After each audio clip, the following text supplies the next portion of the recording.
En Sin Distancias, en la Facultad de Filología, vamos a hablar ahora de traducción. Es un programa que propuso la profesora Noa Talabán, que es del Departamento de Filologías Extranjeras y sus Lingüísticas en la Facultad de Filología de la UNED. Noa, un saludo y gracias por venir. Gracias, Miguel. Buenas. Y tenemos como invitado de excepción, ¿puedo decir, Noa? Sí, de excepción, totalmente. A Fernando Toda, que es catedrático de universidad en la Universidad de Salamanca. Él es traductor, ha hecho traducción literaria y audiovisual.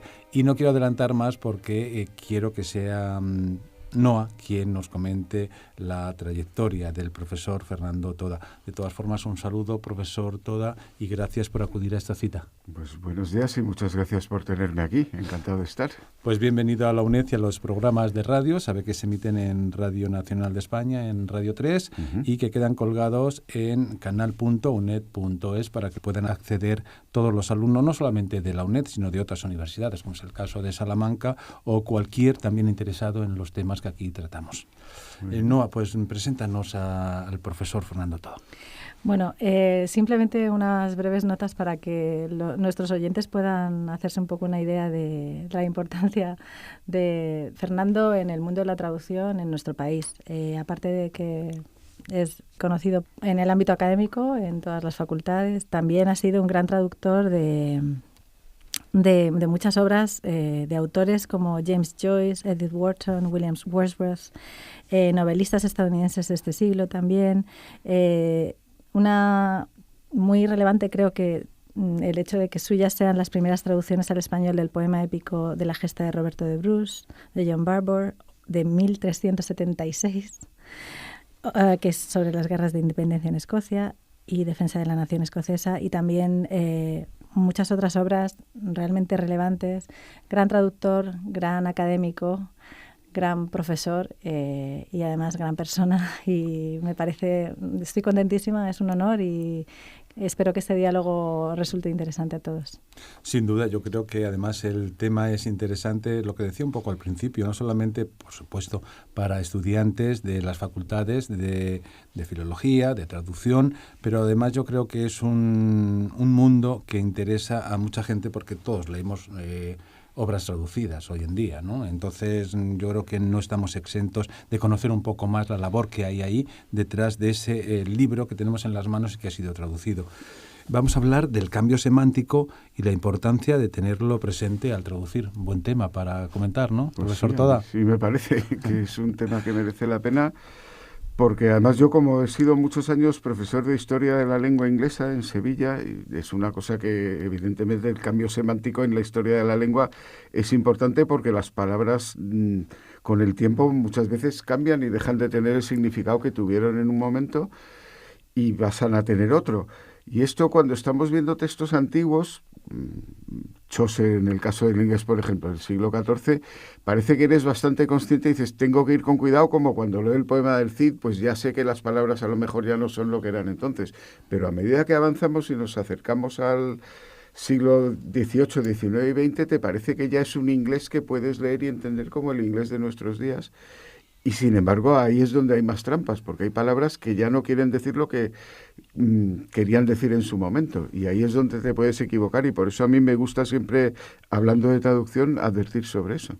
Entonces, el traductor que se enfrenta a un texto para traducir, sobre todo antiguo, tiene que estar en guardia, por decirlo de alguna manera. Exacto, profesor. Yo creo que eso es estar en guardia, y yo es lo que siempre procuro hacer en mis clases con algunos ejemplos, o procuraba hacer, porque yo que soy catedrático, pero ya jubilado en realidad desde hace unos meses. Pero lo tienes reciente. Sí, lo tengo reciente, y es una cosa, pero siempre lo he hecho tanto cuando daba historia de la lengua como cuando daba traducción, sobre todo traducción literaria, pero no solo, claro, porque es que hay palabras que ya no quieren decir lo que querían decir para el autor que las escribió. ¿Nos puede ilustrar con algún ejemplo que le venga a la memoria? Sí, a mí vamos a empezar con el español. A mí me gusta poner un ejemplo de un autor español del siglo XIX, o sea, contemporáneo, bastante reciente, que es Pérez Galdós. Y hay un ejemplo que a mí me resulta bastante llamativo y me gusta poner a los alumnos, que es la palabra hortera. Entonces voy a leer un trocito de Fortunata y Jacinta de Pérez Galdós, en donde está hablando de un personaje que es Pepe Samaniego, y es el novio de una que dice, el novio de Candelaria era un buen muchacho, dependiente en la camisería de la viuda de Aparici. Entonces ya dice que se llamaba Pepe Samaniego, y dice luego, su apellido se veía mucho en los rótulos del comercio menudo. Un tío suyo era boticario en la calle del Ave María. Tenía un primo pescadero, otro tendero de capas en la calle de la Cruz, otro prestamista, y los demás, lo mismo que sus hermanos, eran todos horteras. Entonces, claro, eso oído hoy día, dices, claro, hortera, hoy día pensamos que es un calificativo y más bien casi un insulto según y cómo. Negativo, desde luego. Claro, y resulta que lo que es una profesión. Y entonces eso, todavía hoy eso está en el diccionario de la Real Academia, es la tercera acepción. Porque la primera, que ya está recogida, dice adjetivo despectivo, coloquial, vulgar y de mal gusto, que es el que nos suena hoy día. La segunda, que es por lo visto de donde en realidad vino la tercera, es escudilla o cazuela de palo, y de ahí pasó a ser, la Academia dice en Madrid, apoyo del mancebo de ciertas tiendas de mercader. Y entonces eso es lo que era, y Coromiras y Pascual, que dan como primera acepción la de escudilla o cazuela de palo, dice hoy secundariamente mancebo de una tienda de mercader, y ellos todavía no recogen en la edición que yo tengo, que es del 73, la del adjetivo de vulgar y de mal gusto. Entonces parece que ha venido por ahí, o sea que primero era el instrumento que usaba este mancebo, luego pasó a ser el que tenía ese instrumento y después ha llegado ahí. La verdad que es curioso cómo descubrimos nombres que tenemos ya como asimilados a un concepto, y luego hay que ver la intrahistoria un poco de ese concepto, ¿no? Cómo ha ido evolucionando al cabo del tiempo, claro. Y eso en la propia novela, en la misma Fortunata de Jacinta, es que se ve muy bien cómo tuvo que empezar este proceso de, si quieres, degradación semántica. Porque en otro momento está hablando de un don Baldomero que le gustaban los cigarros. Y entonces dice que esta Barbarita les compraba el tabaco y se lo llevaba. Y hablando de don Baldomero, dice, siempre tenía don Baldomero un surtido de cigarros tan variado como excelente. Y el buen señor conservaba, entre ciertos hábitos tenaces del antiguo hortera, el de reservar los cigarros mejores para los domingos. Entonces esto, la gente bien, los que no eran horteras que venían del comercio, los que eran como más pudientes, esto les parecía que era un hábito de horteras. Eso de guardarse el puro mejor para el domingo, eso es cosa de horteras. Y de ahí empieza a irse degradando. Que ahí se ve muy bien claramente cómo empieza el proceso de que hortera llega a tener el sentido de hoy día. Eso es de horteras, eso es una horterada. Es curioso. ¿Algún ejemplo llamativo así que tenga también, que nos puede ilustrar, profesor? Hombre, de Galdós hay dos que llaman mucho la atención hoy día porque son palabras que ya no las usamos con ese sentido, sino que más bien les hemos cogido un sentido que tienen que ya es un poco más peyorativo. En la misma novela también, hablando de la familia de Santa Cruz, cuando van al teatro, dice las hijas de la familia de Santa Cruz, no llamaban la atención en el teatro. Y si alguna mirada caía sobre el palco, era para las pollas colocadas en primer término con simetría de escaparate. Entonces lees eso y dices, esto a ver hay que explicarlo. ¿no? A veces lo proyectaba en clase y la gente se queda un poco así. Y claro, es las jóvenes, como está también recogido en el diccionario de la Academia, dice en tercer lugar, coloquial, popular, mujer joven, úsese mayormente en diminutivo, pollita. Pero claro, hoy día eso suena muy raro, como suena muy raro un poco más abajo cuando Jacinta, que quiere tener hijos y no puede, sin embargo es de buena familia y de buena posición, y comenta el narrador, la envidiada de todos envidiaba a cualquier mujer pobre y descalza que pasase por la calle con un mamón en brazos liado en trapos. Pues claro, mamón es el niño que mama, pero ya no lo usamos así. Y también ha ido adquiriendo ya un sentido peyorativo, ¿no? Pues esas son...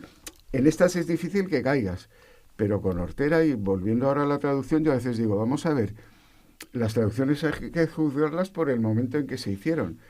Y entonces, supongamos que alguien en el siglo XIX estuviera traduciendo a Galdós al inglés, al llegar a hortera no podría traducirlo como persona de mal gusto, tendría que darse cuenta, dado el contexto, que habría que traducirlo por algo así como shop assistant o clerk o algo así, que es lo que era. Un término equiparable al momento también, claro, en inglés, ¿no? Y que si tú encontraras una novela de Dickens traducida en el siglo XIX, donde dijera que un clerk tal, y el traductor hubiera puesto hortera, pues te parecería normal. Otra cosa que ya es más discutible y es meterse en ámbitos de la traducción es si hoy día, traduciendo una novela de Dickens, tendrías que usar hortera para darle sabor del siglo XIX español. Yo creo que no lo haría. Me parecería muy peligroso hacerlo. Pero que una traducción hecha en aquella época lo usara, si vas a hacer crítica de la traducción, no puedes decir, ¡hala, mira cómo pone hortera! Claro, lo pone porque era la palabra que en su día quería decir mancebo de la tienda, ¿no? ¿Y en el caso del inglés algún ejemplo que nos puede ilustrar, profesor En el caso del inglés hay bastantes y últimamente he estado releyendo a Ivanhoe porque la novela de Scott que conocíamos como Ivanhoe, ¿no? Porque se cumplen 200 años de su publicación en este año 2019 y entonces releyéndola, por ejemplo, claro, tienes que darte cuenta por el contexto, que dice car, pues car hoy día es coche, pero evidentemente cuando dice que llevan a un muerto en un car, en una novela del siglo, o sea, de época medieval, no es eso lo que quería decir, es una especie de parihuela o algo así, o carricoche.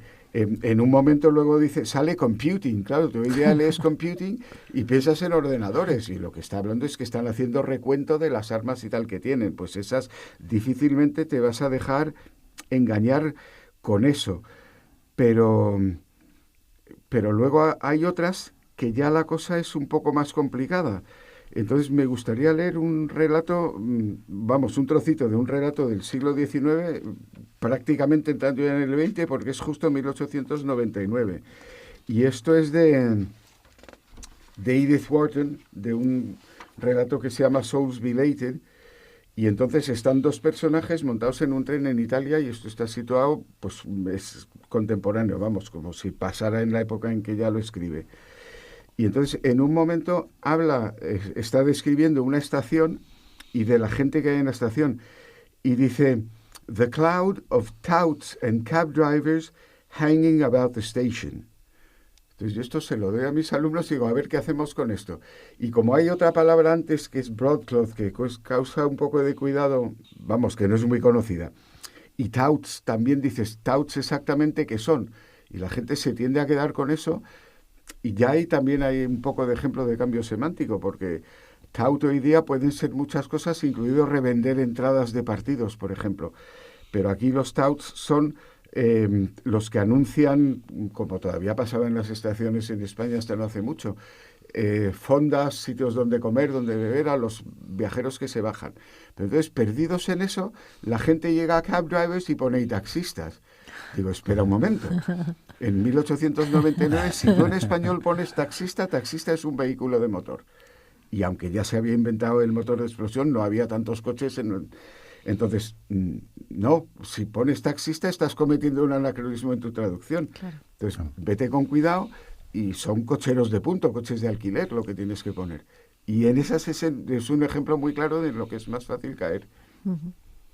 Sí, la verdad que es interesante todo lo que nos comenta el profesor Fernando Toda, porque, claro, hay que trasladas un ambiente cultural, no solamente el transcribir palabras, palabra por palabra, sino hay que fijarse también más en la experiencia de usted que ha traducido textos medievales, ¿no? Bueno, estamos hablando ahora del 19, por ejemplo, claro, que ha cambiado mucho el idioma, claro, los cambios semánticos que se han producido. Estaba hablando de Galdós en español, que bueno, a lo mejor toda la novela del 20 parte un poco de ahí, ¿no? La novela realista es como el padre de la novela al que todos hemos acudido alguna vez, pero claro, hay que tener mucho cuidado, el trasladar la época y claro, darte cuenta del valor que tenía la palabra en ese momento cuando lo haces. Ajá.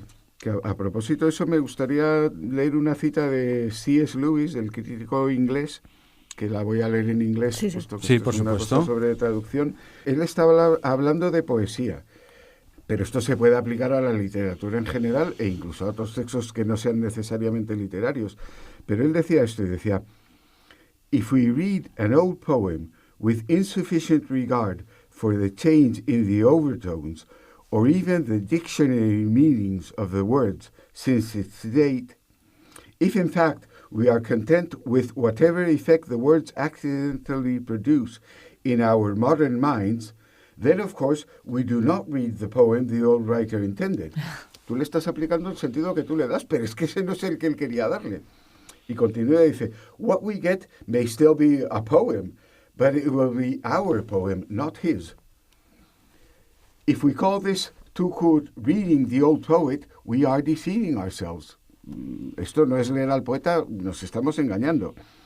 Y yo siempre les digo a nuestros alumnos, esto está muy bien para ti, si tú estás creándote un poema para ti con ese significado, vale, pero si eres traductor, no le vas a pasar tu lector el significado que tú le das a ese poema, tendrá que ser el que le daba el autor. Y continúe, puesto que estamos hablando también de filología, dice, if we reject as mere philology every attempt to restore for us his real poem, we are safeguarding the deceit. No digamos, como eso es filología, no importa, no, claro que importa. Y luego ya continúa en un tono un poco irónico. Dice, of course any man is entitled to say he prefers the poems he makes for himself out of his mistranslations to the poems the writers intended. I have no quarrel with him. He need have none with me. Each to his taste. Muy en el estilo de él.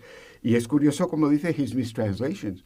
Claro, si tú, dentro del inglés, si tú entiendes que donde, por no coger poemas, sino algo muy material, que donde Edith Wharton pone cab drivers, está hablando de taxistas, no estás interpretando lo que ella quería decir. Y a mí eso sí me parece que para los traductores es especialmente importante tenerlo presente. Yo no sé ponerme la verdad en la piel de un traductor, pero al hacer el traslado cultural, no solamente literal y filológico, como acaba de decir el profesor Fernando Toda, hay que ponerse también en la piel del lector, porque claro, antes de traductor has sido lector y a la vez también, ¿no? Claro. Y yo creo que por eso lo fundamental de un traductor es que es primero lector.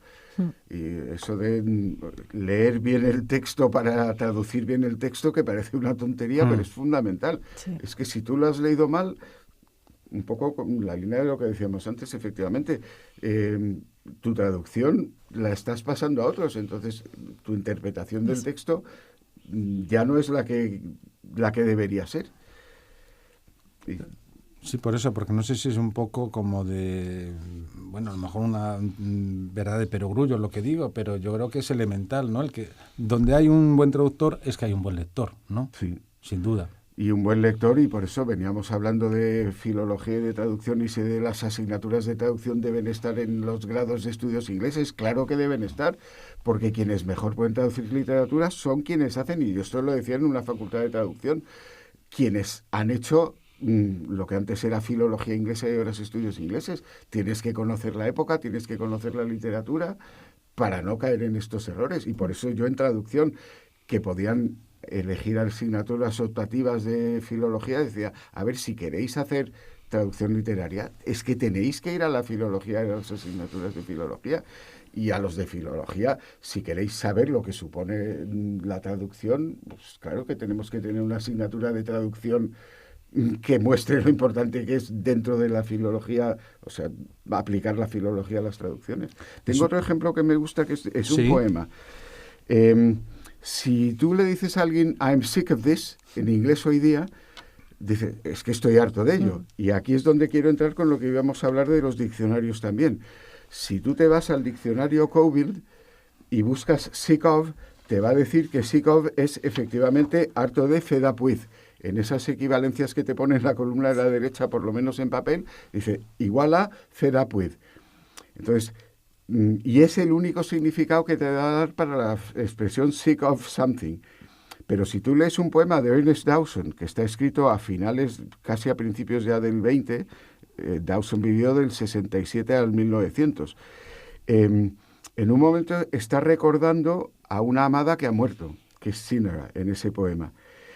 Y uno de los, está contando cómo una vez muerta ella, pues él se lanza al vino y a ir con otras mujeres para intentar olvidar y demás. Y de repente dice, pero de repente ahí le viene la imagen de la otra, de la amada que ha muerto, ¿no? Y dice, and I was desolate and sick of an old passion. Yea, I was desolate and bowed my head. I have been faithful to the Cinera in my fashion. Entonces, claro, sick of an old passion, Si tú lo interpretas, estaba harto de una pasión antigua, estás interpretando exactamente al revés, porque el sentido de sick of, que todavía está, no hace falta ir al Oxford Grande, que es el bueno para estas cosas, pero el Concise, por lo menos en el que yo tengo, edición del 85, la tercera acepción te dice, sick of es equivalente a pining for, longing for, echando mucho de menos algo. Y eso es lo que él quiere decir. Si tú crees que es que está harto de una pasión y lo traduces así, estás traduciendo mal, porque lo que dices es que estoy añorándola, echándola muchísimo de menos. Y entonces en eso, por enlazar un poco con lo de los diccionarios, como digo, en este caso el Concise te ayuda, pero otras veces tienes que ir al Oxford Grande, al que está en varios volúmenes, bueno, muchísimos, creo que con los suplementos eran ya 32, y que está disponible también online en la página del diccionario de Oxford, pero que, vamos, a ese no se llega directamente, hay que estar suscrito, pero vamos, en las bibliotecas está el diccionario de Oxford y tienes que ir ahí para asegurarte de que estés dando el sentido bueno. Y ahí está ordenado por fechas de las distintas acepciones que han tenido las palabras. Y ahí es donde puedes decir... Sin duda los diccionarios son una herramienta importantísima para el traductor. No vamos a decir nada, pero bueno, aunque sea en edición digital o en papel, eso está claro. Pero yo creo que ha sido la base de toda traducción y sigue siéndolo, no hay que obviarlo, ¿no? Eso es lo que decía de traducir directamente o la palabra que nos suene ahora. Para eso están además... son diccionarios que tienen un recorrido histórico. Antes han nombrado el Corominas, por ejemplo, claro, o el diccionario de la Real Academia Española, o el diccionario de la Real Academia Española, que te vienen distintas acepciones que no hay que quedarse solo en la primera. No, hay que buscar. Pero ahí ese a veces se queda, comparado con el Oxford, se queda bastante corto, pero sí es verdad que la Academia tiene luego el CORDE, que es el corpus donde sí te vienen las palabras y puedes buscar las concordancias para no cometer anacronismos, incluso escribiendo en español. El otro día, precisamente en la radio, estaban en una cosa que hay de la SER, que es Unidad de Vigilancia Lingüística, y decía alguien, es que en un capítulo de Águila Roja dicen un linchamiento. Dice, no puede ser, porque linchar es una palabra del siglo XIX que viene de un juez Lynch, y eso está recogido en el Corominas y hasta en la Academia. Te dice que viene de ahí. Dice, claro, eso es un anacronismo. Claro. Entonces, tú escribiendo deberías procurar evitarlo y tú traduciendo deberías no caer en anacronismos como estos que señalábamos antes. O, por ejemplo, en el siglo XVII y XVIII, enthusiasm no lo puedes traducir solo por entusiasmo, porque tiene una sobrecarga que es fanatismo religioso. Entonces, en un texto del XVII o XVIII incluso, pero sobre todo el XVII en inglés, decir que alguien es un enthusiast puede ser más bien peyorativo, decir, este es un fanático religioso. Sí. Entonces, eso sí que te lo dice el diccionario de Oxford, y no te lo dice el Cowfield, incluso el Concise Oxford se te va a quedar corto ahí. Ese tipo de cosas son las que yo creo que hay que... con las que hay que tener cuidado. ¿Y qué diccionarios pueden ser más útiles en estos casos? Ya han nombrado un poco, pero por sistematizarlo. Pues yo diría para el inglés, desde luego, el diccionario de Oxford Grande, luego hay otros diccionarios etimológicos, el de Skeat y demás, hay algunos ya más específicos para Shakespeare en concreto, pero con Shakespeare ya normalmente ya sabes que puede haber ese peligro, pero vamos, hay diccionarios de Oxford, desde luego para el español, el CORDE, que llega hasta 1972 y te da todo un corpus de palabras. Yo, por curiosidad, miré el linchamiento y entonces, claro, hasta el 72 hay bastantes pocos ejemplos. Y a partir de ahí, en el CREA, que es ya el corpus más nuevo, que le puedes decir, dame concordancias, y entonces te saca todos los ejemplos que tiene alineados. Y entonces ves que el linchamiento viene ahí. A partir del 72 se usa muchísimo. Hay muchísimos ejemplos, pero antes hay pocos porque era una palabra bastante nueva, ¿no? Y entonces con otras palabras las puedes buscar ahí. Lo mismo pasaría, por ejemplo, con la expresión, y lo puedes poner como hacer el amor. Hacer el amor en español también solo recientemente ha adquirido el sentido físico de hacer el amor, pero quería decir cortejar a alguien. Estaba leyendo no hace mucho Washington Square de Henry James, que es del siglo XIX, y alguien dice, "Who was the man that was making love to you?" Y no es que se estuviera acostando con ella, es quién es el que te estaba cortejando. Están allí en una fiesta. Ya el contexto normalmente te ayuda, pero hay veces que no está tan claro. O lover o mistress. Ahí en esa misma obra habla de lover Y no es un amante como un amante de alguien que tiene un lío con otra persona. Es el que está intentando conquistarla a ella. Y cuando dice de la misma pareja, his mistress, pues no es que sea su amante, es que es la novia, la prometida en ese momento, porque están prometidos para casarse, pero no tiene mayor. Entonces, poner ahí amante sería un error escribirlo. Entonces, mírate a ver qué significado tiene o qué acepción tiene en aquel momento. Muy bien, no nos queda mucho tiempo, Noa Talabán, pero yo creo que ha sido un placer escuchar al profesor Fernando Toda en estas indicaciones, porque yo creo que redunda en la sensibilidad del traductor, que es una parte fundamental. Que es una parte fundamental en la que hay que insistir, más allá de lo que parecen las palabras o el mensaje, es que hay mucho más allá. Hay que llegar a ser mucho más sutil. Y investigar. El traductor tiene que investigar, tiene que ser un investigador nato. Sí, porque no es una profesión que te has estudiado durante un tiempo, una licenciatura, un grado, y a partir de ahora ya me dedico a elaborar lo que he aprendido. No, eso es un hay que continuo y constantemente, ¿verdad? El traductor nunca deja de aprender ni de tener conocimientos. Es que la lengua está viva siempre, además. Claro, y es que ese es el ejemplo. Y yo por eso me gusta a veces volver. Digo, cuando yo era joven, vacilar era dudar, o no era vacilarle a alguien, no era transitivo. ¿Me estás vacilando eso? Yo soy muy consciente de cuándo se empezó a usar eso y nos empezó a sonar como una novedad. Entonces, claro, en según qué contextos, un vacilar más antiguo no lo puedes traducir por pulling my leg. Es que de verdad alguien está, o he was hesitating, pero no pulling someone's leg, por ejemplo. Y si nos queda tiempo, del siglo XVIII, cosas que se pueden encontrar en novelas. Alguien dice, I have hardly travailed como trabajado, pero el hardly es el que es el peligro. Porque dices, travail me suena un poco antiguo, pero es que ese hardly entonces no es el hardly de hoy día de apenas, todavía era equivalente a hard, y quiere decir, he trabajado muy duro. Si tú lo traduces según hoy como apenas he trabajado, has cambiado todo el significado, no es para nada lo que quería decir. La verdad que forma parte del bagaje, yo creo, no personal, sino también social, un poco, ¿no? Histórico, el darnos cuenta cómo nosotros mismos hemos evolucionado, cómo ha evolucionado el lenguaje, ¿no? En lo que tenemos en el tramo vital que lo hemos visto utilizar, o que hemos utilizado. Pues no queda más tiempo. Si quieres hacer alguna observación, Noa.